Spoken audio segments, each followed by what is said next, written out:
Girls, don't fight.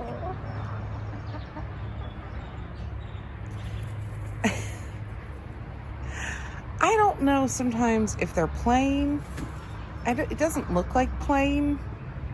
It looks like Ginger is scared. She just jumped on the perch there. And see, now that, no.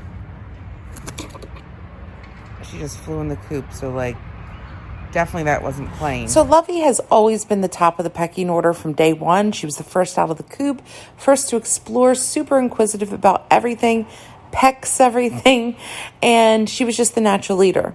And what happened was Ginger was the bottom of the pecking order. She was the smallest.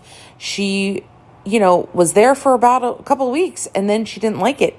Worked her way up by pecking everyone's beaks and kind of was very annoying to all the other chickens. And so somehow for about 3 days, she took over position as head of the pecking order, and Lovey allowed it. And then it was like maybe a couple days in, Lovey's like, okay, we're done with this nonsense, and took it back.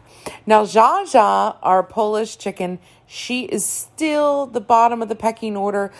She was kind of in third place where Ginger was last, but now they've swapped. Ginger's about third place as far as the pecking order goes. It's Lovey, then Marianne, which is our black Australorp. Then it's clearly Ginger, and now Zsa Zsa. So listen, as long as there's no serious injuries, I'll just let them be chickens, let them coexist, and just let them do their thing. I just want everyone to get along. Till next time, guys. Thanks so much for joining me.